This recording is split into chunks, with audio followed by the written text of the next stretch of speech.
Hey, good morning. My name is Chief James Wallace. I'm the Chief of the Baltimore City Fire Department. I'm joined this morning by our Mayor Brandon Scott, Council President Mosby, Councilwoman Porter, County Executive Johnny Oshevsky, and Baltimore County Fire Chief Joanne Runn. Our brief this morning will be an update on the search and rescue operation that's ongoing at this point. So at approximately 0140 hours this morning, our 911 center dispatched a call to the Baltimore City Fire Department for reportable water rescue in the Patapsco River in the area of the Key Bridge. As units were responding, they began to receive numerous calls indicating multiple people in the water. At some point during that chain of events of calls, we began to receive indications that a ship may have struck the Key Bridge.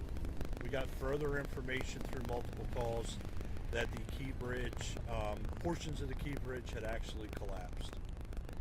At about 0150 hours, our first unit arrived on scene and reported a complete collapse of the Key Bridge. We were also given information at that time that there were likely multiple people on the bridge at the time of the collapse, and that as a result, multiple people were in the water. We were able to remove 2 people from the water. One individual refused service and refused transport. Essentially, that person was not injured. However, there was another individual that's been transported to a local trauma center that is in very serious condition. At this time, we have multiple air assets from the Maryland State Police, as well as the Baltimore Police Department, as well as multiple marine assets from around the region, including Baltimore City, Anne Arundel County, Baltimore County, as well as multiple local and state police agencies, National Resources Police, BPD Special Ops Unit is in here, Maryland State Police is here. We have multiple resources. We are still very much in an active search and rescue posture at this point, and we will continue to be for some time. We have a large area that we have to search. This includes on the surface of the water, subsurface, as well as on the deck of the ship itself. We believe at this point we may be looking for upwards of 7 individuals. That's the latest information we have. However, what I will say is the information that I'm giving you right now is as of right now. That's what we know right now.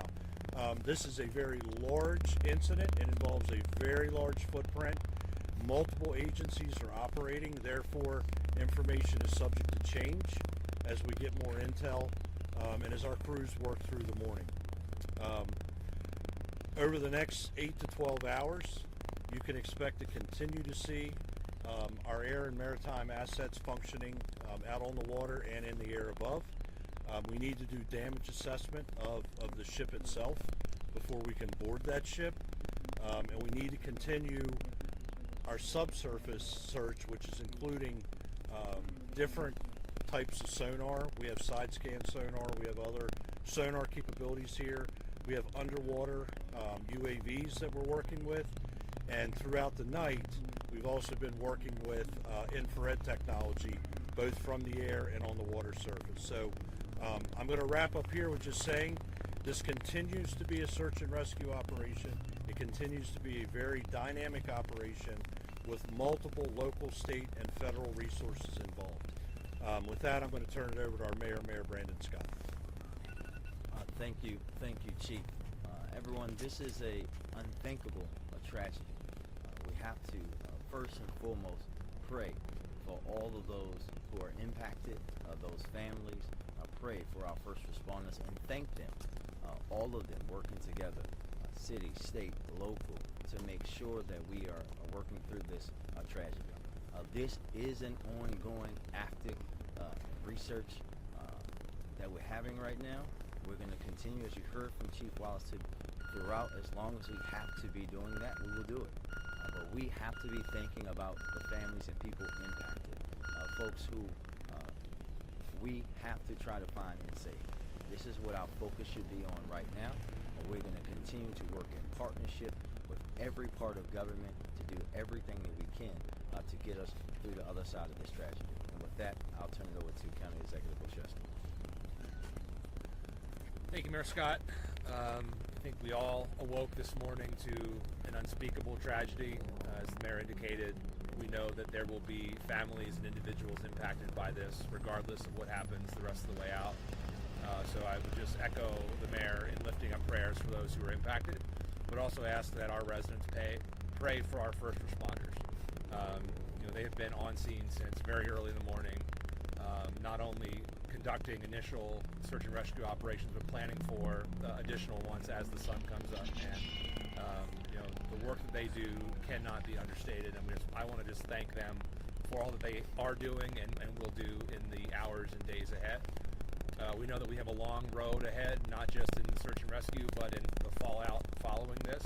I think we appropriately have our attention on the search and rescue efforts currently, and just here alongside our partners in the city to say that they have our full support, just as we want to thank our state partners for the resources they've offered up, as well as the federal partners who have already reached out. The mayor and I have talked to the governor.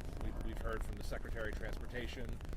So collectively, we thank everyone for their thoughts, their well wishes. But again, this is a very active situation, and we want to just thank the chief and our teams for all the great work they're doing. And with that, I'll turn things back over to the chief. Thank you, County Executive Olszewski. We're going to do some Q&A right now. Now we're just going to go around, have everyone present one question. Chief, can you tell us where the crew of the ship is? You also mentioned, too, that two people were rescued. Who made the first 911 call? And there were reports that it was a crew on the deck of the ship working at that point. Can you confirm any of that information? The latest information we have on the crew of the ship is that they are still on board the ship. There's been comms between the ship crew and the Coast Guard. So as part of the overall operation, we communicate through the Coast Guard with the ship. And I'm sorry, your other questions? There were two people taken. Who made the first 911 call? I don't know who made that call yet. Okay, and were there other workers on the deck of the ship or the deck of the bridge at this point? We had heard that information. Can you confirm that? We were being told there were workers on the bridge. We have yet to confirm that. We'll work with MDTA to obviously to get that information. About how many cars were on that ship? Last question. On the deck of the bridge at the time it collapsed. You don't have a number. I can tell you our sonar has detected the presence of vehicles submerged in the water. I don't have a count of that yet. Chief, you mentioned upwards of 7 individuals that you're looking for. We've heard reports of as many as 20 individuals. Can you just paint a more clear picture of about how many people actually fell into the water, how many people you might be looking to rescue, and also if you can give an idea of how many vehicles, although you might not have the answer, but really just the search and rescue. Yeah, I'll start with the last one. So I don't know how many vehicles yet. I know that we have detected the presence of vehicles. As far as the number between the 7 and 20, that's been a dynamic count throughout the morning, just given the fact that we haven't yet nailed that number down. We do believe that at least 7 are involved in that, at least 7 at this point. That fell into the water. Yes, ma'am.